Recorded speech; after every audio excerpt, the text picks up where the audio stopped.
Morning सबको, good morning सबको, good morning. एक बार कंफर्म करिए ऑडियो वीडियो क्लियर है कि नहीं। ऑडियो वीडियो अगर क्लियर हो तो हम सब लोग आगे बढ़ते हैं। सोम की आज 34 लेक्चर है, 33 लेक्चर हमने आपको कंफर्म कर दिया है।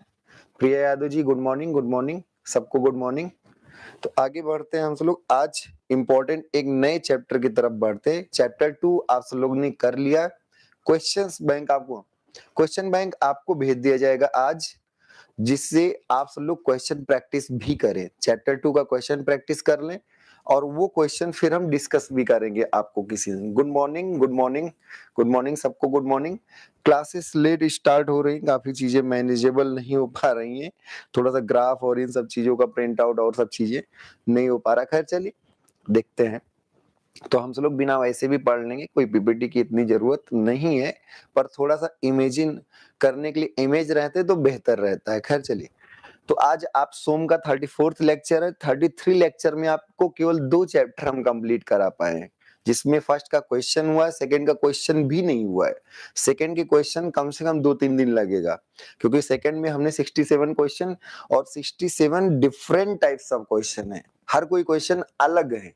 रिपीटिव करेंगे तो 250 क्वेश्चन अपने आप में है।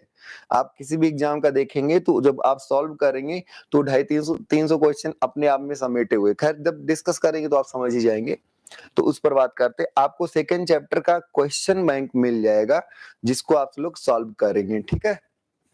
तो क्लास आपकी काफी लेट स्टार्ट हुई, लेट नहीं काफी स्टार्ट लेट। आपकी क्लास जनरली जो होगी वो 8 AM से ही चलेंगी। इन जनरल 8 AM से ही क्लास चलेंगी। मैसेज आपको जाता होगा। सेकंड चैप्टर का कुछ क्वेश्चन नहीं आ रहा है, मिल गया क्वेश्चन आपको। सेकंड चैप्टर का क्वेश्चन बैंक आपको मिला है। पहले आप ये बताइए, हमारी तरफ से सेकंड चैप्टर का मतलब टारगेट विद ऑलोक, जो टारगेट ऑन इंजीनियर्स का एक फाउंडर मेंबर है, मतलब क्या है। तो सेकंड चैप्टर का क्वेश्चन बैंक मिला है सबको, क्वेश्चन बैंक भेज दिया है, बहुत अच्छा। टोटल 67 क्वेश्चन है हमारे ख्याल से। 67 क्वेश्चन। आप उसमें कौन सा क्वेश्चन नहीं आ रहा है उसको मार्क कर लीजिए, और हम 1 बाय 1 सारे क्वेश्चन आपको टेस्ट मतलब कराएंगे। 1 बाय 1 सारे क्वेश्चन सॉल्व कराएंगे, उसमें कोई नहीं है। तो सेकंड चैप्टर का क्वेश्चन 67 क्वेश्चन होंगे, वही है ना आपको मिला है। सेकंड चैप्टर की थ्योरी भी मिल गई आपको, ये चीज हम जानना चाहते हैं। सेकंड चैप्टर, अच्छा मेरी बुकलेट है ना, अच्छा पुरानी बुकलेट है, ठीक है।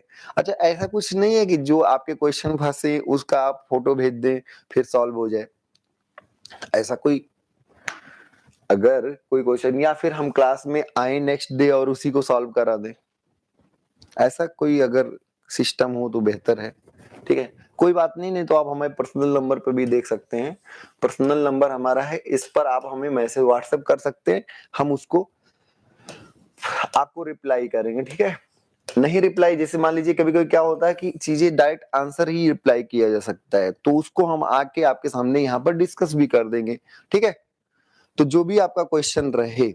Good morning, good morning Shivangi Chaudhary, good morning. तो ये नंबर हमारा अपना पर्सनल नंबर है, थोड़ा ध्यान रखिएगा, संभाल के रखिएगा। ये हमारा पर्सनल नंबर है, इस पर आप अपने डाउट, अभी तक जो पढ़ाएंगे आगे की चीजें ठीक है, आगे तक पढ़ाएंगे तो गारंटीड सॉल्व हो जाएगा, उसके लिए टेंशन ही मत लो। बस ये है कि इस नंबर पर आप व्हाट्सएप कर दीजिए, आप बता दीजिएगा कि सर हम ऑनलाइन इंस्टीट्यूट वाले हैं, मतलब जिसमें हम ऑनलाइन क्लासेस आपकी कर रहे हैं। तो अगर आप बता देंगे तो हम आपका क्वेश्चन यहाँ पर आके डिस्कस कर देंगे। कई बार क्या होता है ना कि सिर्फ आंसर ही बता पाएंगे, क्योंकि पूरा डिस्कशन पूरा एक्सप्लेनेशन लिख के आपको नहीं समझ में आएगा जब तक हम बना के दिखा ना पाए आपको।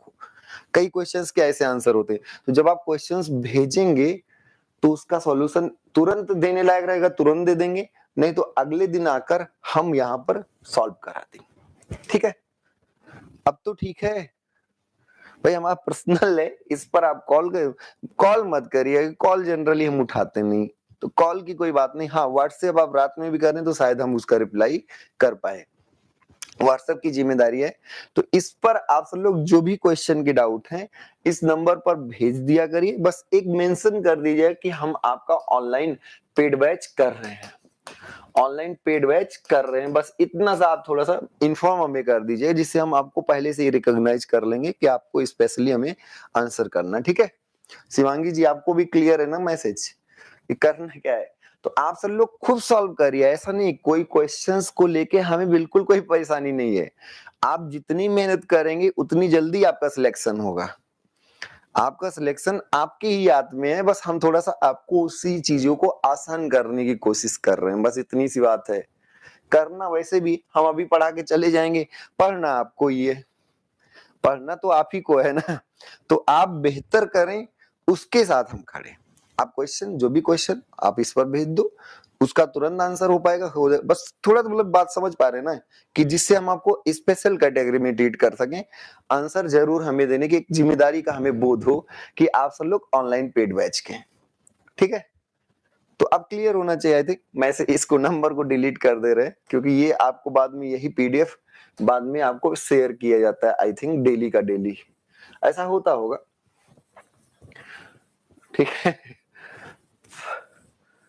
वैसे सारे टीचर ऐसा करें तो बहुत बेहतर बात है कि 1 to 1 आपको सॉल्यूशंस मिले, तो बहुत ही अच्छी बात है। कर तब का तो देखिए हम नहीं जानते, हम अपना जानते हैं, ठीक है। 4 सब्जेक्ट हम आपको पढ़ाएंगे। अगर आप मैकेनिकल के हैं तो सोम टोम मैकेनिक्स और डिजाइन, और अगर आप सिविल के हैं तो सोम और मैकेनिक्स, इसमें कहीं से कुछ भी आप पूछ सकते हैं, ठीक है।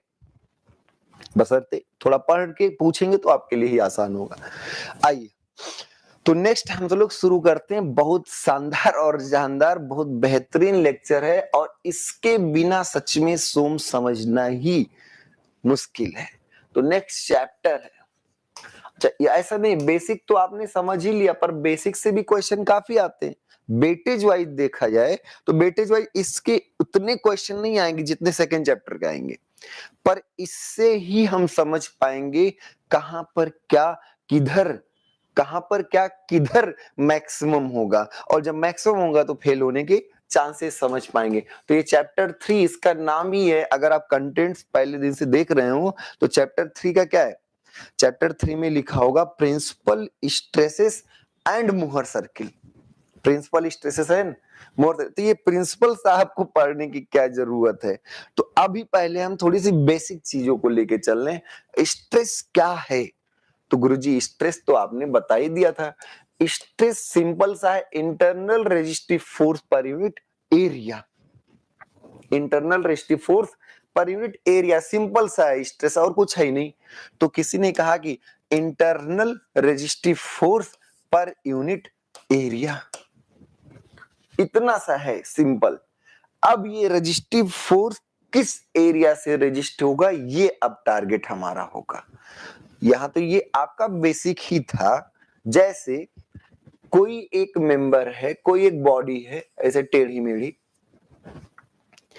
इसके किसी एक पॉइंट पर, इसके किसी एक पॉइंट पर मान लीजिए इधर की तरफ कुछ ऐसे फोर्स लग रहा है, और ये आपका एक्स एक्सिस है, ये क्या है एक्स एक्सिस, ये आपका क्या है वाई एक्सिस, और बाहर की तरफ जो है वो जेड एक्सिस है। ऐसे बाहर की तरफ जो है वो क्या है जेड एक्सिस है। अब ये फोर्स इस पॉइंट पर क्या करेगा, क्वेश्चन है, ये फोर्स इस पॉइंट पर क्या करेगा। तो यहां पर एक सेक्शन है, यहां पर एक क्या है प्लेन है, ये आपका एक प्लेन है, और इस प्लेन के परपेंडिकुलर क्या है एक्स, इस प्लेन के परपेंडिकुलर क्या है एक्स, और इसी प्लेन में वाई और जेड है, इसी प्लेन में क्या है वाई और जेड है, ये एक्स है और ये वाई है और ये जेड है। अब क्वेश्चन है कि जो इसके परपेंडिकुलर कंपोनेंट होगा वो नॉर्मल स्ट्रेस डेवलप करेगा, जो इसके परपेंडिकुलर कंपोनेंट होगा वो क्या डेवलप करेगा, तो जो परपेंडिकुलर जो एक्स डायरेक्शन में होगा, आप सोचिए एकदम, अगर ये प्लेन है तो यहां पर आपका इसी प्लेन में दो एक्सिस हो सकते हैं, एक वर्टिकल और एक हॉरिजॉन्टल। इस प्लेन में दो एक्सिस हो सकते हैं, प्लेन समझ पा रहे हैं ना, प्लेन 2 डायमेंशनल रीजन ही प्लेन होता है, कोई भी 2 डायमेंशनल रीजन ही क्या होता है प्लेन। क्या इसके परपेंडिकुलर ये है, क्या इसके परपेंडिकुलर है, बिल्कुल समझ में आ रहा हो। तो जो परपेंडिकुलर कंपोनेंट होगा वो नॉर्मल स्ट्रेस डेवलप करेगा, और जो इसके अलोंग चाहे ऊपर चाहे नीचे ये क्या डेवलप करेगा शियर स्ट्रेस डेवलप करेगा। अगर ये आपको प्लेन दिया है तो जो एक्स कंपोनेंट ऑफ फोर्स होगा, ये एक्स कंपोनेंट ऑफ फोर्स क्या डेवलप करेगा? Normal stress. क्यों? क्योंकि ये प्लेन के परपेंडिकुलर है, तो x component of force normal stress develop करेगा। वाई क्या होगा? वाई जो ऊपर है प्लेन में ही ऊपर, तो ये वाई क्या डेवलप करेगा? शियर। और जेड भी क्या डेवलप करेगा? ये भी शियर। तो जो परपेंडिकुलर कंपोनेंट होगा, हमेशा, कोई जरूरी नहीं है कि हमेशा परपेंडिकुलर फोर्स लगे, कोई जरूरी नहीं कि हमेशा टेंजेंशियल फोर्स लगे, किसी भी डायरेक्शन में फोर्स लगे उसका प्लेन के परपेंडिकुलर निकालोगे, परपेंडिकुलर वाला नॉर्मल डेवलप करेगा। परपेंडिकुलर, अब नॉर्मल क्या करेगा? नॉर्मल हमेशा या तो पॉइंट्स को दूर करना चाहेगा या तो पास लाना चाहेगा। टेंसाइल है तो दूर करना चाहेगा और कंप्रेसिव है तो पास लाना चाहेगा। नॉर्मल हमेशा, एक बात ध्यान दीजिए, नॉर्मल हमेशा टेंशन या इलोंगे कंप्रेशन नेचर का होगा, सेपरेशन बढ़ाएगा या फिर घटाएगा। बात समझ में आ रही? नॉर्मल हमेशा डायमेंशन चेंज करने की टेंडेंसी रखता है। नॉर्मल हमेशा क्या करेगा? डायमेंशन या तो कम करेगा या तो बढ़ाएगा। तो नॉर्मल फोर्स हमेशा डायमेंशन चेंज करने की कोशिश करता है, जबकि शियर प्लेन के अलोंग होगा, वो हमेशा क्या करेगा? प्लेन को डिस्टॉर्ट करने की कोशिश करेगा, शेप चेंज करने की कोशिश करेगा। तो नॉर्मल क्या करता है? साइज चेंज करता है। नॉर्मल फोर्स जो होगा वो क्या करेगा? साइज चेंज करेगा। और शियर फोर्स जो होगा वो क्या होगा? शेप चेंज करेगा हमेशा।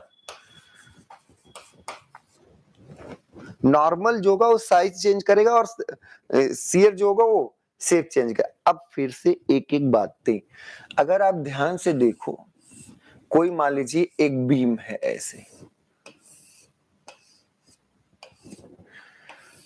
इस बीम पर आपने ऐसे बेंडिंग मोमेंट लगाया, उधर की तरफ से ऐसे लगाया, बेंडिंग मोमेंट ऐसे आपने एम लगाया, भाई कोई इरेजर लेके ऐसे मोड़ दिए।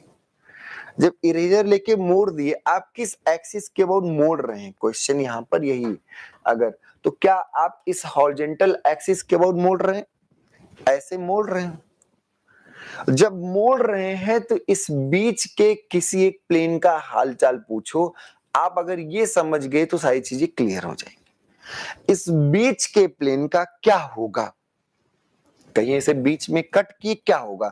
आप ऐसे मोड़ रहे हैं, ऐसे मोड़ रहे हैं, तो जब ऐसे मोड़ रहे हैं तो बीच के प्लेन का क्या होगा? तो अगर आप ध्यान से देखें तो हम इसका फ्री बॉडी डायग्राम अलग से बना रहे हैं, सिर्फ आधे पार्ट का।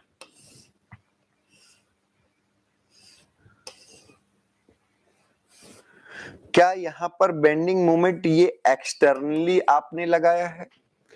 बिल्कुल सर, ये आपने लगाया। क्या यहां पर इस साइड अगर हम टॉप फाइबर्स में देखें तो क्या यहां पर इधर की तरफ कंप्रेशन होगा? और क्या बॉटम पर, क्या इस साइड यहां पर कंप्रेशन होगा? इसके ऊपर हर जगह कंप्रेशन, और इस साइड क्या टेंशन होगा? आधे पोर्शन में टेंशन और आधे पोर्शन में कंप्रेशन। अगर हम इसकी ये लाइन बनाएं ऐसे, तो जब यहां बेंडिंग मोमेंट आप एम लगाओगे तो इतने में कंप्रेसिव फोर्स आएगा और आधे के ऊपर नीचे क्या आएगा? आधे के नीचे आएगा टेंसाइल फोर्स। ये आपको फील हो पा रहा ना? इधर की तरफ कंप्रेसिव, इधर की तरफ कंप्रेसिव, इधर की तरफ कंप्रेसिव और इधर की तरफ टेंसाइल। कलर चेंज कर दें थोड़ा सा तो और बेहतर लगेगा, हमें लगता है। कंप्रेसिव हम अलग बना दे रहे हैं।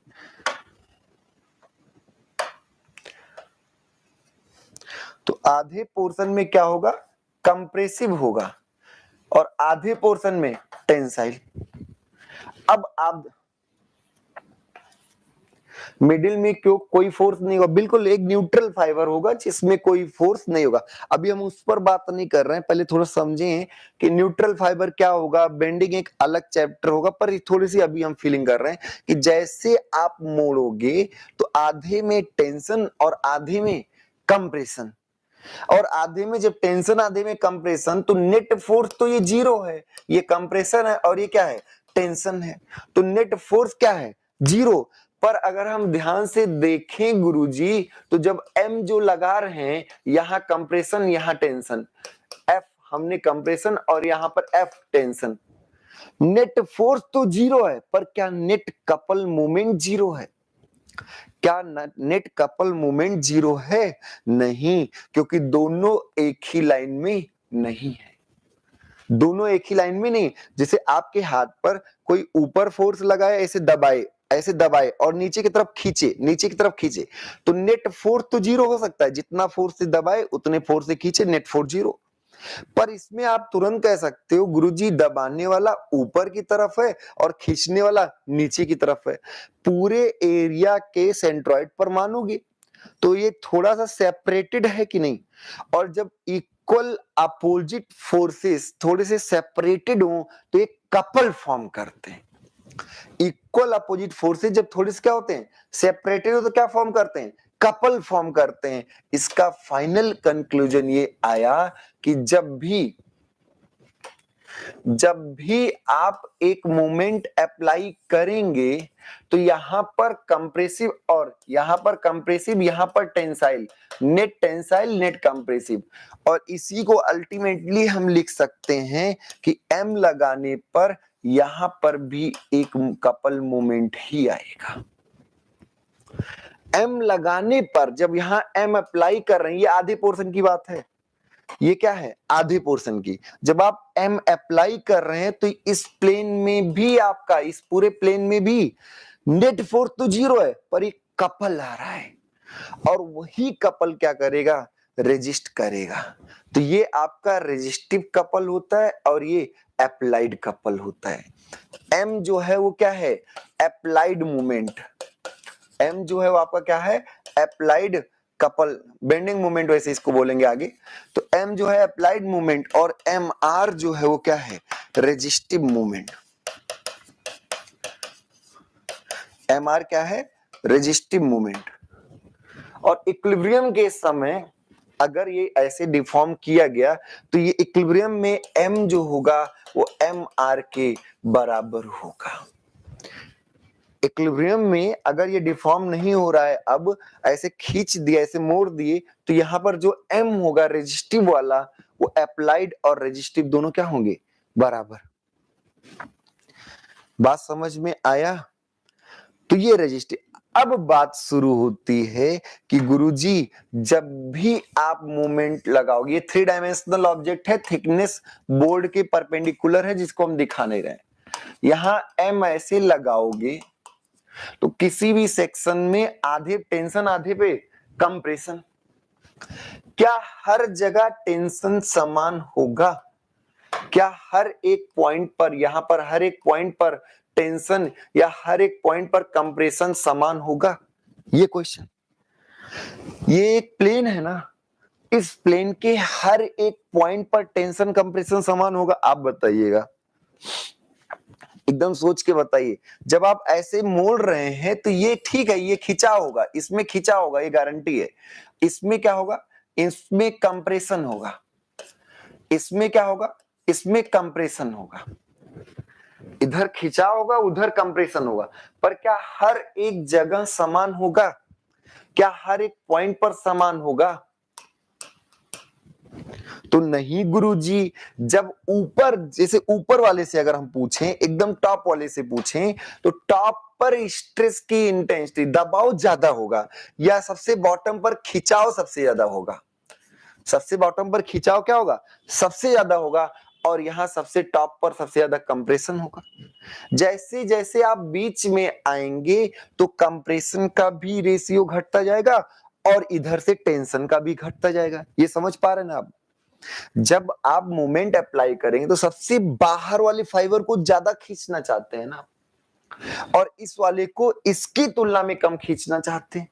तो जब आप हर जगह अलग अलग स्ट्रेस आ रहा है इसी में, इसी प्लेन में, यहां अगर हम कट करके देखें तो एक ऐसे प्लेन आया और इस प्लेन के यहां पर हर एक फाइबर में टेंशन अलग है और यहां हर एक फाइबर में कंप्रेशन अलग है। हर एक पॉइंट से पूछो तो वो अलग ही अपना रोना रो रहा है, यहां पर हर एक पॉइंट अपना अलग ही रोना रो रहा है। सब जगह टेंशन अलग होगा, सब जगह कंप्रेशन अलग होगा। ये तो समझ में आया। तो क्या किसी सेक्शन में आपको स्ट्रेस पढ़ना इंपॉर्टेंट होगा कि किसी पॉइंट पर स्ट्रेस पढ़ना इंपॉर्टेंट होगा? यही चीज है। कई लोग कहते हैं पॉइंट स्ट्रेस, तो क्वेश्चन यहीं पर आके रुक जाता है कि सर यहां जब सेक्शन देखे उसी सेक्शन में हर एक पॉइंट का अलग अलग अपना खेल है। किसी सेक्शन में, ये सेक्शन तो बड़ी चीज होती है, एक लाइन में ही इनफाइनाइट पॉइंट्स होते हैं और यहाँ तो बात चल रही प्लेन की। प्लेन में तो आप जितने पॉइंट ड्रॉ कर ले उतने, तो यहाँ पर कुछ पॉइंट्स अगर ऊपर जा रहे हैं तो कंप्रेशन ज्यादा है, नीचे आ रहे हैं कंप्रेशन कम, और बॉटम पर सबसे ज्यादा कंप्रेशन और टेंशन, और हर जगह से। तो अब इंपॉर्टेंट बात आई कि किसी एक सेक्शन की बात करें, किसी एक सेक्शन, और किसी एक सेक्शन में हर एक पॉइंट पर स्ट्रेस समान नहीं होगा, हर एक पॉइंट पर लोड ही समान नहीं होगा। यार समझ में? आप खुद ही कह रहे थे गुरुजी ये वाला टेंशन ज्यादा होगा, नीचे वाला टेंशन ज्यादा होगा। आप किसी एक इरेजर को लीजिए, ऐसे मोड़िए, जब आप उसको मोड़ेंगे तो ये कुछ ऐसे फॉर्म में आ जाएगा। तो अगर ये बीच का है एकदम, तो इसके नीचे जैसे जैसे दूर जाओगे बाहर वाले को ज्यादा खींचना पड़ेगा। भाई ये ऐसे लाइन है, ये ऐसे, ये ऐसे, अब बाहर वाले को ज्यादा खींचना पड़ा कि नहीं? और थोड़ा इसको भी खींचना ही पड़ा, पर इसको कम, और इसको भी थोड़ा कम, न्यूट्रल वाला कुछ नहीं खींचा। तो अगर हम इसके नीचे का बनाए तो बाहर वाला ज्यादा खींचा। बाहर वाला आपको ये पता होना चाहिए कि सेम एंगल पर अगर रेडियस बढ़ाते जाएं तो लंबाई ये वाली सबसे बड़ी होगी, ये सबसे क्या होगा, 1 जो होगा सबसे बड़ा होगा, 2 उससे छोटा, 3 उससे छोटा, 4 उससे छोटा। तो यहां पर जो सबसे बाहर के फाइबर है वहां पर स्ट्रेस, वहां पर लोड, वहां पर टेंसाइल फोर्स सबसे ज्यादा होगा। तो कोई भी आपसे ये पूछता है कि सर हमें सेक्शन में स्ट्रेस इंपॉर्टेंट होता है कि पॉइंट पर, तो हम कहेंगे पॉइंट पर, क्योंकि किसी एक सेक्शन में हर एक पॉइंट पर स्ट्रेस अलग अलग होगा। किसी एक सेक्शन में, जैसे बीम का यहां सेक्शन कट करिए तो इस बीम के हर एक पॉइंट पर स्ट्रेस क्या होगा, अलग अलग होगा। आगे हम पढ़ाएंगे कि जब आप ऐसे मोड़ते हैं इसको तो यहां जैसे से दूरियां न्यूट्रल फाइबर से बढ़ती हैं स्ट्रेस का मान बढ़ता जाता है। जैसे जैसे आपका, और आपको फील आना चाहिए, न्यूमेरिकल तो रट के कर ही लोगे यार। मेन बात हम खुद ही कह सकते हैं कि सर इससे जैसे दूर जाएंगे बाहर वाले के साथ जाती हुई है, बाहर वाले को ज्यादा खींच दिया गया है, जैसे से पास आ रहे हो उसका खिंचाव कम है और बीच वाले को तो बिल्कुल खींचा ही नहीं गया। ऐसे सबसे टॉप वाले को ज्यादा कंप्रेस किया गया, सबसे टॉप वाले क्या हुआ, ज्यादा कंप्रेस किया गया। तो स्ट्रेस एट अ पॉइंट, मतलब स्ट्रेस एट अ सेक्शन ना पढ़ के हम लोग स्ट्रेस एट अ पॉइंट पढ़ते हैं। क्या पढ़ते हैं? Stress at a point. हमेशा ये ध्यान रखिएगा, स्ट्रेस किसी सेक्शन पर नहीं, स्ट्रेस एट अ क्या होगा, पॉइंट। सेक्शन पर इसलिए क्योंकि एक ही सेक्शन में मल्टीपल पॉइंट्स और हर एक पॉइंट की स्थिति अलग अलग होती है। हर एक पॉइंट पर स्ट्रेस क्या होता है, अलग अलग होता है। क्लियर? यहां पर अगर टेंशन तो यहां पर हो सकता है कंप्रेशन, यहां पर ज्यादा टेंशन हो सकता है, यहां पर ज्यादा कंप्रेशन हो सकता है। ठीक है? तो किसी ने कहा सर ये तो एक पूरी लेयर की बात है। आगे हम पढ़ोगे तो ये तो पूरे एक लेयर की बात है, इस पूरे लेयर पर हर जगह टेंशन समान होगा। तो लेयर का पढ़ो, पॉइंट का क्यों पढ़ते हो? लेयर का पढ़ो, इस पूरे लेयर पर आपका टेंशन समान होगा। ये भी बात सही है। किसी ने कहा कि लेयर पर तो हर जगह समान होगा, तो अगर हम मूवमेंट इस एक्सिस के अबाउट लगा दें, ऐसे दोनों एक साथ लग सकता है ना। तो अगर हम मोमेंट इस एक्सिस के अबाउट लगाएं तब तो उसके हिसाब से इस लेयर पर आपका समान होगा। तो जब कंबाइंड इफेक्ट बात करेंगे, जब टोटल इफेक्ट की बात करेंगे, तो टोटल इफेक्ट में हर एक पॉइंट पर स्ट्रेस अलग अलग होगा। इस वाले जो अभी पहले लगाया गया था मूवमेंट, फिर से देखिएगा, इसको अलग बना दे रहे हैं, थोड़ा समझना जरूरी है। जैसे किसी ने ऐसे एम लगाया तो उसने कहा गुरुजी कि हर जगह आपके लेयर पे, हर एक लेयर पर अलग अलग स्ट्रेस आएगा। हर एक लेयर पर क्या होगा? अलग अलग स्ट्रेस आएगा, क्योंकि ये मोमेंट लगा है वो हर एक लेयर पर अलग अलग आएगा। इस लेयर पर अलग, इस लेयर पे अलग। पर अगर कोई इधर से मोमेंट लगा दे, इधर से ऐसे पीछे की तरफ, ऐसे कोई पीछे की तरफ मुड़ने लगे, तो उसके हिसाब से तो ये इस लेयर में सेम होगा, इस लेयर में सेम होगा, इस लेयर में सेम होगा। जो पीछे की तरफ मूवमेंट लगाएगा उसके हिसाब से क्या होगा कि इस लेयर, इस लेयर, इस लेयर, लेयर वाइज वो भी बोलेगा। तो इसके हिसाब से अगर नेट बात किया जाए तो हर एक पॉइंट पर स्ट्रेस क्या होगा? अलग अलग। हर एक पॉइंट पर स्ट्रेस, अगर हम इसमें बात करें तो बाहर वाला फाइबर टेंशन में और अंदर वाला फाइबर कंप्रेशन में, इस पिंक वाले एम से, पिंक वाला एम क्या करेगा? पीछे की तरफ मोड़ना चाहेगा, तो बाहर वाले फाइबर सारे टेंशन में और अंदर वाले फाइबर सारे कंप्रेशन में। तो अगर हम इस कोने की बात करें, इस कोने की एकदम टॉप, इस कोने की, तो इस कोने पर इस पिंक वाले की वजह से क्या आएगा? टेंशन। बाहर की तरफ कोना है एकदम। और टॉप वाले की वजह से अगर हम बात करें तो टॉप वाले की वजह से क्या आएगा? कंप्रेशन। ऐसे समझ पाए इस बात को? अगर इस पॉइंट को आप फिर से देखिए, इस पॉइंट पर अगर हम ग्रीन कलर में इस बेंडिंग मोमेंट से पूछेंगे, ग्रीन कलर वाले बेंडिंग मोमेंट से पूछेंगे तो यहां कंप्रेशन होगा। और अगर पिंक कलर वाले बेंडिंग मोमेंट से पूछेंगे, जो पिंक कलर वाला है, तो टेंशन होगा। नेट क्या होगा? नेट होगा जो बड़ा होगा वही होगा, पर नेट इन दोनों का डिफरेंस होगा। नेट इन दोनों क्या होगा? अपोजिट नेचर होने का क्या होगा? डिफरेंस। बस इतनी सी बात है। तो अब अल्टीमेट बात आई कि स्ट्रेस किसी सेक्शन पर नहीं निकालते, स्ट्रेस किसी लेयर पर नहीं निकालते, स्ट्रेस किसी पॉइंट पर निकालते हैं। पॉइंट स्ट्रेस का कॉन्सेप्ट होता है। क्या होता है? Point stress. क्योंकि एक ही सेक्शन में हर एक पॉइंट पर स्ट्रेस अलग अलग हो सकता है, एक ही सेक्शन में हर एक लेयर पर स्ट्रेस अलग अलग हो सकता है, या एक ही लेयर पर हर एक पॉइंट पर स्ट्रेस अलग अलग हो सकता है। तो हमेशा कॉन्सेप्ट क्या होगा? पॉइंट स्ट्रेस का।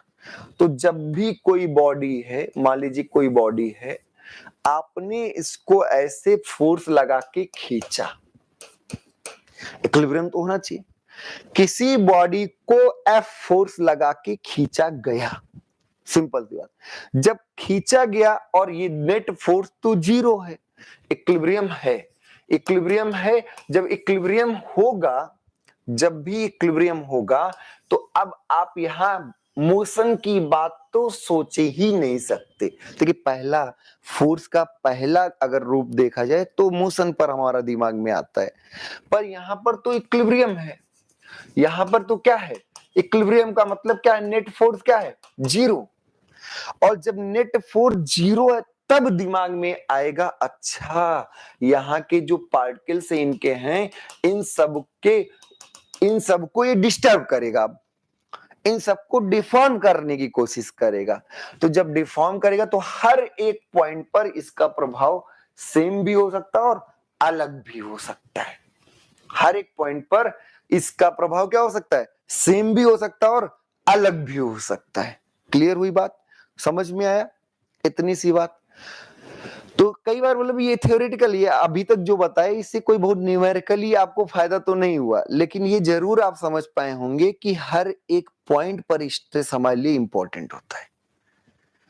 क्यों? हर एक पॉइंट पर स्ट्रेस कम ज्यादा हो सकता है। अब हम सब लोग ये जानने की कोशिश, देखिए डिजाइन का अपना एक तरीका है। आप एक ब्रिज बनाने की डिजाइन कर रहे हो भाई, आप अच्छे इंजीनियर हो, आपको क्या बनाना है, ब्रिज। किसी ने कहा साहब साहब आप बहुत अच्छे आदमी हो, हमारा यही डिजाइन कर दो ब्रिज। हमने कहा ठीक है, छोटा सा ब्रिज डिजाइन करना कौन सी बड़ी बात है। तो आप उसको डिजाइन में क्या दोगे कि भाई इस शेप का ढलाई कराना, ये कंक्रीट यूज करना, इस तरह के रॉड यूज करना, यही सब चीजें तो आप बताओगे इंजीनियर की तरह। फिर आके कभी कोई टेस्ट भी कर लोगे कि उसने सही लगाया कि नहीं लगाया। तो यहां पर बात चल रही कि ब्रिज डिजाइन करना है, तो क्या कौन सी लंबाई, जैसे हर जगह आपको भी पता है कि स्ट्रेस सेम नहीं होगा, हर जगह स्ट्रेस अलग अलग होगा। जब हर जगह स्ट्रेस अलग होगा तो हमारा टारगेट क्या होगा कि किस सेक्शन पर और किस पॉइंट पर स्ट्रेस मैक्सिमम होगा, किस सेक्शन में और किस पॉइंट पर स्ट्रेस मैक्सिमम होगा। और हम जैसे मैक्सिमम अगर हमें पता चल गया, मैक्सिमम स्ट्रेस पता चल गया, तो ये ढूंढने के लिए आप क्या जाओगे, पहले सेक्शन कि किस सेक्शन पर और किस पॉइंट पर, उस सेक्शन के किस पॉइंट पर, उस सेक्शन के किस पॉइंट पर, और वो मैक्सिमम स्ट्रेस जो हो, मैक्सिमम स्ट्रेस जो हो वो उसके अलाउबल स्ट्रेस से क्या होना चाहिए, कम या हद बराबर हो सकता है। अल्टीमेटली क्या हो सकता है, बराबर। अगर आपका मैक्सिमम स्ट्रेस किसी मेंबर में डेवलप होने वाला मैक्सिमम स्ट्रेस उसके अलाउबल स्ट्रेस से कम है तो सेफ है, तो मटेरियल क्या है, सेफ है। तो गुरुजी क्या हम हर एक सेक्शन का ऐसे पढ़ेंगे, नहीं, हम पहले ये जानने की कोशिश करेंगे कौन सा सेक्शन क्रिटिकल है, कौन सा सेक्शन में ज्यादा हो सकता है। उसी के लिए बीच में आएगा शियर फोर्स और बेंडिंग मोमेंट डायग्राम। तो आपको ये सेक्शन पता चल जाएगा कि यहां पर शियर फोर्स मैक्सिमम है, यहां पर बेंडिंग मोमेंट मैक्सिमम है। तो पहला टारगेट तो हमारा यही होगा कि किस सेक्शन पर शियर फोर्स और बेंडिंग मोमेंट मैक्सिमम है। तो हम सारे सेक्शन को डिजाइन नहीं कर सकते, क्यों, क्योंकि एक ही ब्रिज में इनफाइनाइट सेक्शन हो सकते हैं भाई। आप ऐसे काटते जाओ, ऐसे काटते जाओ, काटते जाओ, काटते जाओ, काटते जाओ। तो पहले तो ये जानना जरूरी है किस सेक्शन पर स्ट्रेस मैक्सिमम होगा और उस सेक्शन के किस पॉइंट पर मैक्सिमम होगा, और किस पॉइंट के अलावा अब एक और इच्छा आ गई, किस एंगल पर मैक्सिमम होगा। तो यही इस चैप्टर का देखिए, किसी भी चैप्टर को पढ़ने से पहले उस चैप्टर की अपनी बेसिक चीजें समझनी है। जैसे हम इसमें मान लीजिए समझ पाए कि गुरुजी इस वाले सेक्शन में मैक्सिमम बेंडिंग मोमेंट है। अब मैक्सिमम बेंडिंग मोमेंट तो यहां मैक्सिमम स्ट्रेस को डेवलप कराएगा, और जब मैक्सिमम स्ट्रेस तो किस पॉइंट पर कराएगा, अब ये क्वेश्चन, और किस पॉइंट के किस एंगल पर मैक्सिमम होगा, ये अगला क्वेश्चन। और ये सारे आंसर इस चैप्टर में मिलने वाले हैं, किस पॉइंट पर और किस एंगल पर, किस, अगला क्या होगा, किस एंगल पर। और जब मैक्सिमम पता कर लेंगे तब कहेंगे ये मैक्सिमम वाला अलाउबल से कम या बराबर होना चाहिए। हमेशा डिजाइन का ये हमेशा रूल ही रहता है कि जो मैक्सिमम वाला हो वो अलाउबल या डिजाइन से क्या हो, कम या बराबर हो, ये टारगेट। पर आप एब्सोल्युटली मैक्सिमम जानो तो, ये थोड़े कि किसी भी सेक्शन का मैक्सिमम नहीं, उस सेक्शन का मैक्सिमम जहां पर मैक्सिमम डेवलप हो सकता है, उस सेक्शन के उस पॉइंट का मैक्सिमम जहां पर डेवलप, और उस पॉइंट पर किसी एंगल पर मैक्सिमम हो सकता है, उस पॉइंट पर किसी एंगल पर मैक्सिमम हो सकता है। बात समझ में आ रही ना। तो हम सब लोग का हमेशा कोई भी डिजाइन प्रोसीजर में टारगेट सेट हो जाएगा। जैसे आप कैंटिलीवर बीम है तो इसमें जनरली फिक्स पर ही बेंडिंग मोमेंट मैक्सिमम होता है।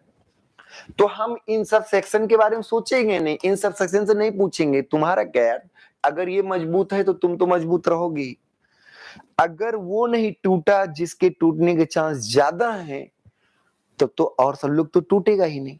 तो सबकी डिजाइन ना हो पाएगी गुरुजी। हर एक सेक्शन की अगर डिजाइन बात करेंगे तो पूरी जिंदगी बीत जाएगी, एक आदमी एक ब्रिज डिजाइन ही करता रह जाएगा।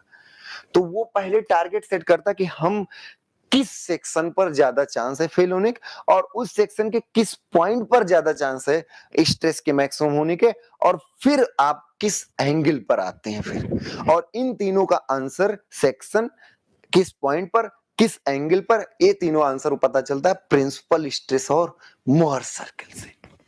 किससे पता चलता है? प्रिंसिपल स्ट्रेस और मोहर सर्किल से। क्लियर हो गई ना बात कि क्या आप सोचना चाह रहे हैं? तो हम अब इस पूरे अध्याय में यही कोशिश करेंगे कि कोई लोड दिया गया, उस लोड की वजह से प्लेन में तो डायरेक्टली आंसर कर देते हैं कि इस प्लेन में ये होगा, इस पॉइंट पर ये होगा, पर उसके किसी इंक्लाइंड प्लेन पर क्या होगा, ये क्वेश्चन मार्क। एक और फीलिंग, न्यूमेरिकल तो देखो हो ही जाएगा यार, न्यूमेरिकल तो गारंटी लेते हैं हो जाएगा, उसके लिए टेंशन ही नहीं लेना है। जैसे मान लीजिए एक ऐसे सिलेंडर है, गन्ना है, मान लीजिए गन्ना भाई आपका, ये सिलेंडर है और इसको आपने ऐसे खींचा, बहुत एकदम बेसिक छोटा सा पी लोड से ऐसे खींचा, और इसका क्रॉस सेक्शनल एरिया क्या है? ए। तो आप जब आधे पोर्शन का फ्री बॉडी डायग्राम बनाओगे तो आप खुद ही कहोगे गुरुजी पी लोड से खींचे और यहां पर पूरा ऐसे ऐसे ऐसे खिंचाव पड़ा होगा, ऐसे पूरे एरिया में खिंचाव होगा। जैसे आप अगर खींचे ऐसे तो पी तो ये एक्सटर्नल लोड है भाई, ये क्या है? एक्सटर्नल। और एक्सटर्नल लोड का एक्सटर्नल इफेक्ट हम नहीं देखने वाले, वो मैकेनिक्स में पढ़ेंगे, मोशन और इक्विलिब्रियम और सब। हम इंटरनल जा रहे हैं कि उसके अंदर का मामला क्या है। तो अंदर वाले ने कहा कि हम ऐसे इक्विलिब्रियम में पी के बराबर से खींचेंगे। तो आप कहे कि इस पर स्ट्रेस निकालना है, तो आपने कहा गुरुजी पी बाई ए स्ट्रेस होगा। एकदम आसान तरीके से बता दिया, पी बाई ए क्या होगा? स्ट्रेस। क्योंकि पूरे एरिया में एवरेज बात किया जाए तो पी फोर्स है और एरिया ए है, पी फोर्स है एरिया है। पर इसी क्वेश्चन को किसी ने कहा, इसी सेम सिचुएशन को आप इस एरिया में बताइए क्या हाल है, यहां के इस वाले एरिया में। फिर से इसको बना दे रहे हैं, थोड़ा सा चीजों को समझिए कि कैसे कैसे हो रहा है।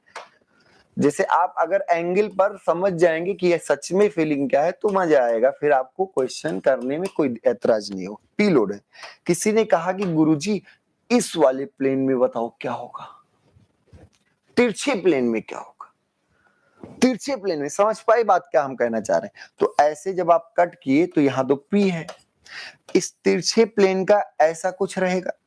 क्या तिरछा वाला प्लेन, अभी देखिए यहां पर भी नेट ऐसे ही पी खींचा होगा, पी में नहीं दिक्कत है। दिक्कत है क्या यहां पर जो तिरछा वाला प्लेन है वो इसी ए के बराबर होगा? क्या वो ए के बराबर होगा? क्या तिरछा वाला प्लेन ए के बराबर होगा? क्या एरिया सेम होगी? आप सब लोग एक बार बताइए, क्या यहां पर जो इलिप्स टाइप का एरिया मिलेगा, इलिप्स मिलेगा यहां पर, क्या वो एरिया ए डैश जो होगा वो ए के बराबर होगा? सिंपल ये बताओ, क्या ए डैश ए के बराबर होगा? इसका आंसर आप सब लोग बताइए।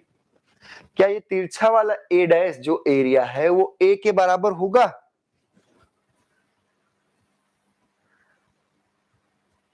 सब लोग आंसर करिए भाई। क्या इंक्लाइंड एरिया जो होगा वो क्रॉस सेक्शनल एरिया के बराबर होगा? तो भाई क्रॉस सेक्शनल एरिया तो ये है, और ये इंक्लाइंड एरिया इससे थोड़ा बड़ा होगा कि वही होगा? आप गन्ना है, ऐसे गन्ने हैं, ऐसे एक बार कट करो, तो जब आप ऐसे कट करोगे तो आपको क्रॉस सेक्शनल एरिया मिलेगा, और जब ऐसे तिरछा कट करोगे जब आप तिरछा कट करोगे तो तिरछा कट करने में बड़ा एरिया मिलेगा कि नहीं? अरे यार ऐसे बड़ा सा एरिया मिलेगा कि नहीं मिलेगा? आप बताओ। ये एरिया ए है, अगर ये ए है, अगर ये लाइन ए है, तो क्या ये दोनों लाइन बराबर होंगी? क्या ये दोनों लाइन बराबर होंगी? एकदम आप सोच के बताओ। ये अगर ए है तो ये क्या ए डैश और ए दोनों बराबर होगा? ए डैश तिरछा है ना, ए डैश क्या है? तिरछा है, तो क्या दोनों बराबर होगा? फिर से सोच के बताओ। नो सर, यही चीजें आपको समझनी है कि क्या ए और ए डैश बराबर होगा? नहीं सर, ए डैश अलग होगा, क्योंकि ए डैश क्या है? इंक्लाइंड है, ऐसे आपका कटा हुआ है। तो जब आप इंक्लाइंड किए तो एरिया ही बदल गया, लोड नहीं बदला, एरिया ही बदल गया। तो जब आप इसी मेंबर में, आप ऐसे कोई मेंबर था, इस पर पी लोड लगाए, आपने कहा कि गुरुजी इसके परपेंडिकुलर इस वाले एरिया में, तो आपने पी बाई ए बताया, पर इस वाले एरिया में पी बाई ए नहीं होगा, इस वाले एरिया में पी बाई ए नहीं होगा, क्योंकि यहां का एरिया अलग है। पहली बात तो यही कि यहां का एरिया अलग है, और यहां पर ये फोर्स जो है, ये फोर्स का एक कंपोनेंट परपेंडिकुलर और एक कंपोनेंट अलोंग। इसी पी का अगर ये थीटा एंगल हो तो इधर आएगा पी कॉस थीटा और इधर आएगा पी साइन थीटा। तो जब आप यहां पर इस वाले सेक्शन पर बात करेंगे तो वही पी अब नॉर्मल नहीं है, पी तो हमेशा हॉरिजॉन्टल फोर्स ही रहेगा ना, खिंचाव तो हॉरिजॉन्टल ही। पर इस सेक्शन से अगर पूछें तो कहेगा पी का एक कंपोनेंट हमारे अलोंग है और एक कंपोनेंट हमारे परपेंडिकुलर है। तो अगर ये एरिया यहाँ पर ए डैश हो, एरिया ए डैश हो, तो यहाँ पर नॉर्मल जो होगा, परपेंडिकुलर जो होगा, वो क्या होगा? पी साइन थीटा अपान ए डैश। पी नहीं होगा, पी नहीं होगा, पी, क्योंकि आप सोचिए पी ऐसे तिरछा एरिया है, ऐसे एरिया क्या है? तिरछा, और फोर्स ऐसे है हॉरिजॉन्टल, ऐसे हॉरिजॉन्टल, तिरछे एरिया पर फोर्स क्या है? हॉरिजॉन्टल। तो इसका एक कंपोनेंट परपेंडिकुलर भी इसके होगा और एक कंपोनेंट इसके अलोंग भी होगा, ऐसे। तो एक कंपोनेंट अलोंग और एक कंपोनेंट नॉर्मल। अब normal component upon area normal stress, और टेंजेंशियल या शियर एक ही होता है, शियर या टेंजेंशियल एक ही होता। तो यहां पर P cos theta upon area, और कौन सा एरिया? इसका एरिया। कौन सा एरिया? जिस एरिया पर आप लोड निकाल रहे हो, तो इसका एरिया अपॉन ए डैश क्या होगा? Tangential stress. क्लियर हो रहा है ना? एकदम समझ में आ रहा है सारी चीजें। तो यहां पर उसी पी की वजह से इंक्लाइंड प्लेन पर, उसी पी की वजह से इंक्लाइंड प्लेन पर इफेक्ट बदल जाएगा, और परपेंडिकुलर प्लेन पर पी बाई ए आपने निकाला था। तो पी बाई ए जिसके वो परपेंडिकुलर, जैसे इस सेक्शन पर अगर बात करें तो इस सेक्शन पर पी पूरा पूरा परपेंडिकुलर है, यहां पर कोई भी टेंजेंशियल नहीं है, यहां पर कोई टेंजेंशियल। पर जब उसी से जगह पर कहीं कुछ बदलाव नहीं हुआ, उसी जगह पर थोड़ा तिरछा प्लेन ले लिए, उसी जगह पर थोड़ा सा तिरछा प्लेन ले लिए, तब वही पी कह रहा है कि हमारा दो कंपोनेंट है, एक पी कॉस थीटा और एक पी साइन थीटा। अगर ऐसा एंगल थीटा हो तो वो दिया रहेगा आपको, उसमें परेशान नहीं होना है कि किस एंगल पर आपको निकालना। पर अगर ये थीटा एंगल हो तो आप कहोगे पी कॉस थीटा इस प्लेन को सरकाना चाहता है। अब पी को भूल जाओ, अब कहोगे पी कॉस थीटा इस प्लेन को सरकाना चाहता है और पी साइन थीटा इस प्लेन को खींचना चाहता है। तो नॉर्मल स्ट्रेस होगा पी साइन थीटा पान ये एरिया, पी साइन थीटा पान ये एरिया, और शियर स्ट्रेस होगा पी कॉस थीटा पान ये एरिया। बस आपको हमारे हिसाब से लग रहा होगा सारी चीजें क्लियर हो रही होगी। तो पहला हम सब लोग स्ट्रेस एट अ पॉइंट निकालेंगे और एट एन एंगल निकालेंगे। जो मैक्सिमम होगा वो मैक्सिमम जो होना चाहिए, पूरे मेंबर का मैक्सिमम वाला जो होना चाहिए वो अलाउबल से, हर एक मटेरियल का एक अलाउबल स्ट्रेस होता है, वही उसकी स्ट्रेंथ कहलाती है, वही उसकी क्या कहलाती है? स्ट्रेंथ। तो जो ताकत है उससे कम रहोगे तो सेफ रहोगे, ज्यादा हो गया तो आप उससे कहोगे हम इंजीनियर, हम कैलकुलेशन भिड़ाए हैं और हमारा ज्यादा आ रहा है, तुम्हारा बिल्डिंग फेल हो जाएगा भाई, तुम्हारा ब्रिज गिर जाएगा। तो कहेगा साहब कुछ बताओ कैसे करें? तो दो ऑप्शन है, या तो उसका साइज बढ़ा दो, भाई साइज बढ़ा दोगे तो स्ट्रेस कम हो जाएगा, सेफ हो जाएगा, या तो आप दूसरा मटेरियल यूज करो जिसका स्ट्रेंथ ज्यादा हो। तो तुरंत आप उसको वार्निंग करोगे, लिख के दोगे कि गोल्ड की जगह स्टील यूज कर लो, मजबूत है। या फिर कहा नहीं साहब स्टील हमारे यहाँ मिल ही नहीं, हमें सोना है, तो हम कहेंगे गोल्ड थोड़ा मोटा ले लो, गोल्ड थोड़ा क्या कर लो, मोटा ले लो। तो ये सब अभी इसका प्रैक्टिकल एस्पेक्ट भी बहुत जरूरी है कि आप कैलकुलेशन करके मैक्सिमम निकाल के क्या कर लोगे यार, मैक्सिमम निकाल के अपनी स्ट्रक्चर को सेव कर लेंगे। और हमें ये नहीं चाहिए कि कहीं का मैक्सिमम, पूरे मेंबर का मैक्सिमम, एब्सोल्यूट मैक्सिमम चाहिए। हमें क्या चाहिए, एब्सोल्यूट मैक्सिमम क्या होगा, ठीक है। तो अब आगे बढ़े, ठीक। तो हमेशा कोई भी मेंबर हो, अगर कोई भी बॉडी हो, इस पर फोर्स लगाने से इंटरनली इसमें रेजिस्टेंस आता है। अब हम कहीं पर अगर सेक्शन कट किए, कहीं पर भी सेक्शन अगर हम कट किए, मान लीजिए कोई एक हमारे पास मेंबर था, कोई एक ऐसा मेंबर था कि यहां पर हमने ऐसे सेक्शन कट किया, इस सेक्शन पर ये आपका परपेंडिकुलर डायरेक्शन मान लीजिए एक्स है, अपने से मान लेते हैं एक्स वाई जेड, आप राइट हैंड रूल से बस सेटिस्फाई होना चाहिए। ये क्या है, वाई, और ये क्या है, जेड। ये सेक्शन है और सेक्शन का जो परपेंडिकुलर कंपोनेंट है वो एक्स है और जो वर्टिकल है वो वाई है, और एक बाहर की तरफ कंपोनेंट क्या है, जेड। आपने मान लीजिए फोर्स लगाया और फोर्स लगाने की वजह से हॉरिजॉन्टल कंपोनेंट एफ एक्स आया मान लो, और वर्टिकल कंपोनेंट जो आया वो एफ वाई आया, और जो इधर की तरफ बाहर की तरफ कंपोनेंट आया वो एफ जेड आया। तो अब यहां पर आप कहोगे कि एफ एक्स जो है वो इसको इलोंगेट करना चाहता है, F x normal stress develop करना चाहता है। एफ एक्स क्या कर सकता है, नॉर्मल स्ट्रेस डेवलप करना चाहता है। तो अगर यहां पर हम पूछें नॉर्मल स्ट्रेस, तो नॉर्मल स्ट्रेस आप कहोगे एफ एक्स अपान एरिया। अगर पॉइंट स्ट्रेस चाहिए, पॉइंट पर चाहिए, तो एरिया 10 टू 0 कर दो, एरिया 10 टू क्या हो जाए, 0। अगर एरिया 10 टू 0 हो जाए तो इसका मतलब आप एक पॉइंट की बात कर रहे हो, ठीक है। तो नॉर्मल स्ट्रेस, एवरेज नॉर्मल, तो ये हो गया फोर्स अपॉन एरिया, ये एवरेज हो गया भाई, इतना एवरेज। और अगर आपसे शियर पूछा जाए तो आप तुरंत कहोगे गुरुजी शियर तो 2 है, शियर तो 2 है।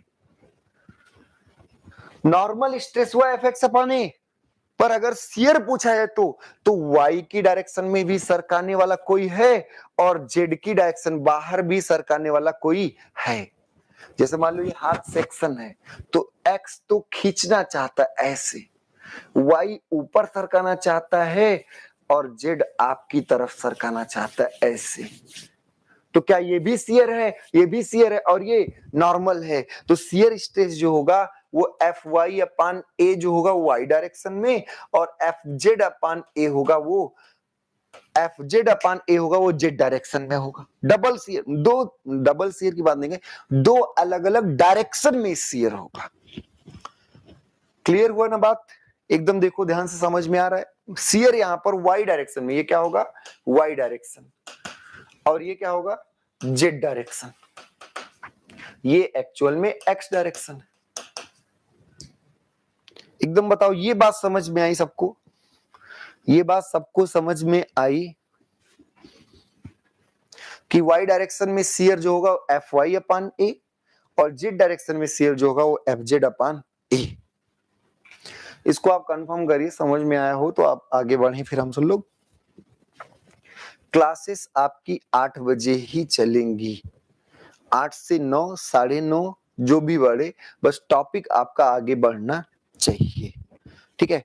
अगर हम यहां ध्यान से देखें तो जो एफ एक्स है वो नॉर्मल शियर एक्स डायरेक्शन में भी होगा। ये कैसे भाई, एक्स डायरेक्शन, ये प्लेन है, ये प्लेन है, तो एक्स डायरेक्शन में जितने भी फोर्स होंगे वो इसके परपेंडिकुलर होंगे कि शियर होंगे।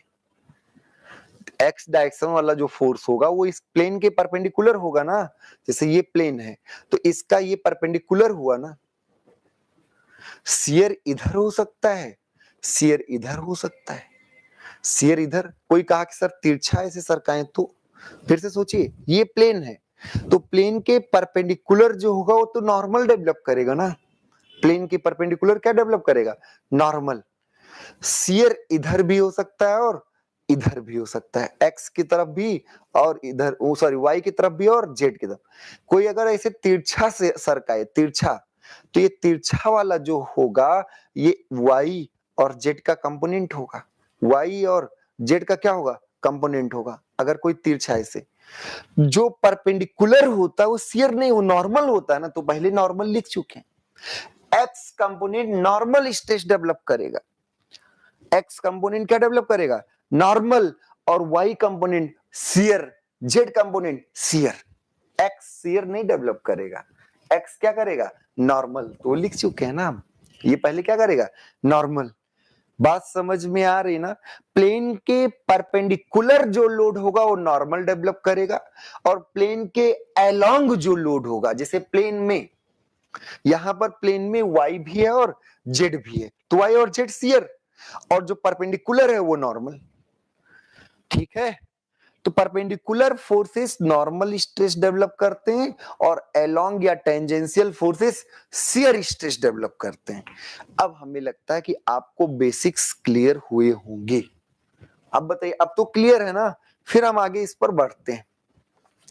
तो किसी ने कहा गुरुजी एक प्लेन में गए, उस प्लेन में अलग अलग डायरेक्शन में फोर्सेस लग रहे थे। जैसे ये प्लेन है आपका, सिंपल सा, अपने हाथ को, जैसे हम मटेरियल हैं भाई, हम स्ट्रेंथ ऑफ मटेरियल पढ़ रहे, तो हमारा हाथ, हमारी उंगली, यही सब मटेरियल है, हम इसी को फील कर लेंगे। ये प्लेन है, किसी ने कहा हम ऐसे तिरछा फोर्स बाहर की तरफ लगाएंगे, समझ पा रहे, ऐसे लगाएंगे, ऐसे फोर्स, ये तिरछा। तो जब तिरछा वाला कंपोनेंट लगाओगे तो एक कंपोनेंट नॉर्मल आ जाएगा, इस तिरछे का एक कंपोनेंट नॉर्मल होगा कि नहीं, तो एक कंपोनेंट जो नॉर्मल होगा वो नॉर्मल डेवलप कराएगा। इस तिरछे का एक कंपोनेंट इस प्लेन में आ जाएगा, इधर आ जाएगा, तो ये दोनों शियर डेवलप कराएंगे कि नहीं। तो अब क्वेश्चन आया कि स्ट्रेस को रिप्रेजेंट कैसे करें भाई। एक ही जगह पर स्ट्रेस परपेंडिकुलर अलग हो जाता है, परपेंडिकुलर वाला खींचना चाहता है, और स्लाइड करने वाले मतलब जो प्लेन में है वो स्लाइड कराना चाहते हैं, वो चाहते हैं एक लेयर एक दूसरे के ऊपर खरोच जाए ऐसे। तो अब स्ट्रेस को रिप्रेजेंट कैसे करें, तो किसी भी चीज को रिप्रेजेंटेशन करने के लिए एक मैथमेटिकल एक्सप्रेशन होता है, और किसी भी क्वांटिटी को रिप्रेजेंट करने का मैथमेटिकल रिप्रेजेंटेशन ही टेंसर कहलाता है। क्या कहलाता है, टेंसर। किसी भी क्वांटिटी को, किसी, चाहे प्रेशर हो, चाहे मोमेंट ऑफ इनर्शिया हो, चाहे मास हो, चाहे वॉल्यूम हो, कुछ भी, किसी भी क्वांटिटी को मैथमेटिकल तरीके से रिप्रेजेंट करना ही टेंसर, क्या कहलाता है, टेंसर। क्या वर्ड है अगला, टेंसर। तो tensor is a mathematical representation of a physical quantity. बात समझ में, tensor is a mathematical representation of any physical quantity. बात क्लियर हुई, एकदम समझ में आया, एकदम समझ में आया। ठीक है, तो अब मैथमेटिकल, अब किसी ने कहा गुरुजी स्केलर है, तो स्केलर में आप बताओ, स्केलर में आप ही बताओ, सिर्फ गुरुजी मैग्नीट्यूड चाहिए और कुछ नहीं, सिर्फ मैग्नीट्यूड। टेंसर एक क्या है, mathematical representation of any physical quantity. तो मैग्नीट्यूड सिर्फ क्या चाहिए, मैग्नीट्यूड। 5 किलो 10 किलो गोभी, तो किलो यहां पर किस दिशा में गोभी उससे कोई मतलब नहीं, किस प्लेन में गोभी इससे भी कोई मतलब नहीं, सिर्फ मैग्नीट्यूड। जो मास होंगे, प्रेशर होगा, वॉल्यूम होगा, ये सब क्या है, स्केलर क्वांटिटीज है, टेम्परेचर है, ये सब स्केलर क्वांटिटीज है। तो स्केलर क्वांटिटी में सिर्फ और सिर्फ मैग्नीट्यूड चाहिए। तो मैग्नीट्यूड को रिप्रेजेंट करने का कोई बात नहीं, ऐसे रिप्रेजेंट कर दो भाई 20 किलोग्राम, सिंपल सा मैग्नीट्यूड। इसमें और तो आपको दिशा तो बताने की जरूरत नहीं, वेक्टर जितनी क्वांटिटीज हैं, वेक्टर, वेक्टर कहेगा मुन्ना हमें मैग्नीट्यूड भी देना और मैग्नीट्यूड भी देना और डायरेक्शन भी देना। तो जब भी मैग्नीट्यूड और डायरेक्शन दोनों आएगा तो ऐसे 5 नहीं लिख सकते, 5 के साथ एक आई लिखना पड़ेगा, या फिर +3j लिखना पड़ेगा, प्लस कुछ 8k लिखना पड़ेगा। तो इसमें आपका IJK क्या है, डायरेक्शन है, IJK क्या है, डायरेक्शन है। तो किसी भी फिजिकल क्वांटिटी को रिप्रेजेंट करने का तरीका ही क्या है, टेंसर। और टेंसर में इसमें कोई भी एक्स्ट्रा चीजें नहीं चाहिए मैग्नीट्यूड के अलावा, तो इसलिए ये क्या हो गया, जीरो ऑर्डर टेंसर, कोई और एक्स्ट्रा जरूरत नहीं है। तो स्केलर सारे क्या होते हैं, जीरो ऑर्डर टेंसर होते हैं। सारे स्केलर्स क्या हो गए, जीरो ऑर्डर टेंसर हो गए, सिर्फ कोई एक्स्ट्रा नहीं, मैग्नीट्यूड के अलावा जितने एक्स्ट्रा चीजों की जरूरत पड़ेगी वही ऑर्डर ऑफ टेंसर होगा मैग्नीट्यूड के अलावा, क्योंकि मैग्नीट्यूड तो सब में होता है भाई, एक छोटा सा इलेक्ट्रॉन है उसका भी अपना मास है, तो मैग्नीट्यूड तो हो जाए, पर मैग्नीट्यूड के अलावा वेक्टर की बात करें तो वेक्टर ने कहा कि मैग्नीट्यूड के अलावा एक और चाहिए, क्या चाहिए, एक और डायरेक्शन, एक और क्या चाहिए, डायरेक्शन। तो ये ध्यान रखिएगा, ये फर्स्ट ऑर्डर टेंसर होता है। जितने भी आपके वेक्टर होते हैं वो क्या होते हैं, फर्स्ट ऑर्डर। फर्स्ट क्यों भैया, एक एक्स्ट्रा चीज और चाहिए, क्या चाहिए, एक एक्स्ट्रा। एक्स्ट्रा डिमांड क्या है, सिर्फ और डायरेक्शन दे दो, मैग्नीट्यूड के साथ साथ क्या कर दे दो, डायरेक्शन। तो जितने भी वेक्टर क्वांटिटीज हैं वो क्या है, फर्स्ट ऑर्डर टेंसर है। मतलब इनको रिप्रेजेंट करने के लिए मैग्नीट्यूड के अलावा एक और मतलब डायरेक्शन की वजह से आई, जे या के की जरूरत पड़ती है। आई जे के तीनों डायरेक्शन ही है, आई जे के तीनों क्या है, डायरेक्शन ही है। आई में होगा, जे में होगा, के में होगा, या तीनों का कॉम्बिनेशन होगा, दो का कॉम्बिनेशन होगा, पर होगा तो डायरेक्शन ही चाहिए ना। तो ध्यान रखिएगा, जितने भी वेक्टर क्वांटिटीज हैं वो क्या है, वो आपके फर्स्ट ऑर्डर टेंसर है, और जितने आपके स्केलर क्वांटिटीज हैं वो जीरो ऑर्डर टेंसर हैं। और कल हम बात करेंगे कि स्ट्रेस हमारा सेकेंड ऑर्डर टेंसर है। स्ट्रेस हमारा क्या है, सेकेंड ऑर्डर।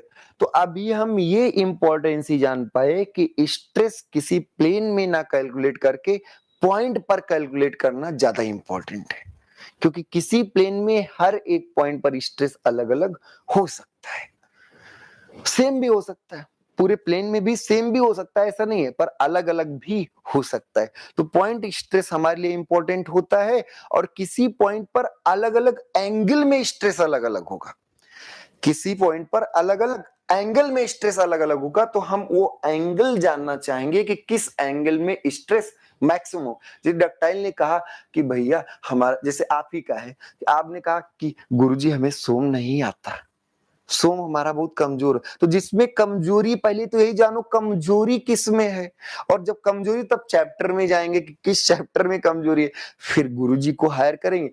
अगर सोम में पास हो गए तब ये माना जाएगा ना, अरे भाई ऐसा होता नहीं, लेकिन यूपी बोर्ड है वो अलग बात है, पर ऐसा माना जाएगा कि अगर सोम कमजोर था उसमें पास हो गए तो सब में पास, तब सब में पास। तो जहां फेल होने के चांसेस ज्यादा थे, जिस डायरेक्शन में ज्यादा थे, वो अगर सेफ है तो पूरा स्ट्रक्चर सेफ है।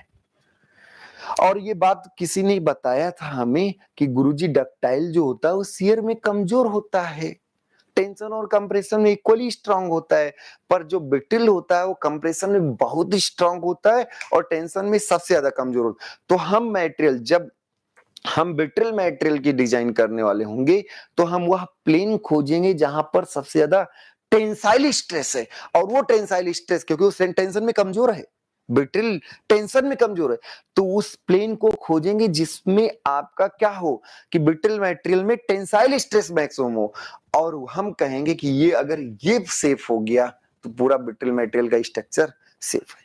डक्टाइल मटेरियल का अगर है तो डक्टाइल मटेरियल में वो प्लेन खोजेंगे जिस पर शियर मैक्सिमम हो, उस प्लेन को खोज के लाएंगे, खोजने का तरीका लेके आएंगे, परेशान ना हो, पर खोजने का तरीका ही तो ये चैप्टर है यार, प्रिंसिपल स्ट्रेस और मोर सर्किल। तो अब हम सब लोग यही टारगेट सेट करने वाले हैं।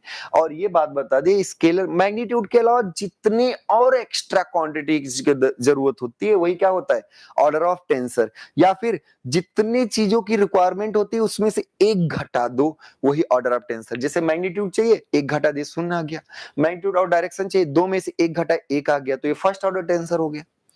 बात समझ में आए? तो जैसे ही आप समझ पाए मैग्नीट्यूड के अलावा जितने और एक्स्ट्रा चीजों की जरूरत होगी वो आपका ऑर्डर ऑफ टेंसर होगा, या फिर total number of requirement -1 order of tensor होगा। तो अभी हम लोग टेंसर कल और स्ट्रेस टेंसर की बहुत डिटेल बात करेंगे, क्योंकि हमें पता चल गया कि एक ही प्लेन में एक्स कुछ और कर रहा था, वाई कुछ और कर रहा था, जेड और कुछ और कर रहा था। कोई सरका रहा था, कोई टेंशन खींच रहा था। तो आज के लिए इतना ही करते हैं। हमें लगता है कि आपको basics of third chapter clear हुआ होगा। एडवांसमेंट तो आपको टेंशन लेना नहीं है, उसको हम खुद ही कराएंगे, ठीक है। सेकेंड चैप्टर का क्वेश्चन शिवांगी चौधरी, क्या सेकेंड चैप्टर के क्वेश्चंस आपको आपके टेलीग्राम ग्रुप में भेजे जा चुके हैं? एक बार कंफर्म करिए, कुछ बातचीत भी होना जरूरी है। तो क्या आप सब लोग को सेकेंड चैप्टर के क्वेश्चन भेजे जा चुके हैं? क्या आपको सेकेंड चैप्टर, नहीं सर, सेकेंड चैप्टर की थ्योरी नोट्स एक साथ, सोम के सेकेंड चैप्टर के थ्योरी नोट्स, जिसे आप सब लोग क्या करें कि अपने नोट्स बनाए तो बेहतर है, नहीं कम से कम सारे नोट्स को सहेज के कंपाइल तो कर लें, सारे नोट्स को सहेज के कंपाइल तो आप कर लें कम से कम। नहीं तो आपको थ्योरी, फर्स्ट चैप्टर की थ्योरी मिल गई, फर्स्ट चैप्टर की थ्योरी नोट्स मिल गए थे एक साथ, डेली का डेली जो भेजा जा रहा है उसको ठीक है। फर्स्ट चैप्टर का थ्योरी नोट्स आपको मिल गया है। आप टेलीग्राम ग्रुप को एक बार देख लें, फिर आप लोग से हम बात करें, क्योंकि आप लोग ध्यान नहीं देते। जो आपका टेलीग्राम का प्राइवेट चैनल ग्रुप है उसमें नोट्स भेजे जाते हैं डेली के डेली। ये अभी जो हमने ये लिखा है ये सब भी भेजा जाएगा, ये सब आपको भेजा जाएगा। तो आप चैप्टर वाइज इसमें आप देख सकते हैं उसमें कि कौन सा लेक्चर का किस दिन नोट्स भेजा गया। तो फर्स्ट चैप्टर का एक कंपाइल्ड नोट्स आपको भेजा गया होगा, फर्स्ट चैप्टर का एक क्वेश्चन बैंक आपको दिया गया होगा। तो क्वेश्चन बैंक, थ्योरी, ये दोनों हो चुका है फर्स्ट चैप्टर का। मतलब फर्स्ट चैप्टर हमारी तरफ से भी कंप्लीट है, आपकी तरफ से भी कंप्लीट है। सेकेंड चैप्टर में हमने पढ़ा दिया है, थ्योरी नोट्स डेली वाला गया है। सेकेंड चैप्टर का शायद नोटबुक पूरा नहीं गया है, क्वेश्चन बैंक नहीं गया है। क्वेश्चन बैंक हम आपको भेजेंगे, क्वेश्चन आप सॉल्व करेंगे, उसके बाद फिर उसको डिस्कस करा देंगे, तो सेकेंड चैप्टर भी पूरा हो जाएगा। लेकिन जब आप एक बार ट्राई किए रहेंगे तो हमें कराने में आसानी भी रहती है और तभी आपके लिए फायदेमंद भी होता है। तो अभी सेकेंड चैप्टर का हम आपको क्वेश्चन भेजेंगे, उसको आप सॉल्व करेंगे। एक दो दिन बाद जब आप कहेंगे गुरुजी हम सॉल्व कर लिए, हमारा ये फंस गया, तो हम उसको करा देंगे, ठीक है। ठीक है। अब तो आप सब लोग डेली मेहनत करते रहें, अभी तो ये शुरुआत हुआ है, अभी प्लेन्स में आप सारी चीजें समझ जाएंगे, बहुत बेहतरीन होगा, ठीक है। आज के लिए इतना ही, बहुत बहुत धन्यवाद। मस्त रहिए, खुश रहिए, अपना और अपनों का ख्याल रखिए, स्वास्थ्य पर ध्यान दें, पढ़ाई पर भी ध्यान दें। आपका दिन शुभ हो, सुबह आपकी शुभ हुई होगी तो दिन भी आपका शुभ हो। मस्त रहिए, खुश रहिए।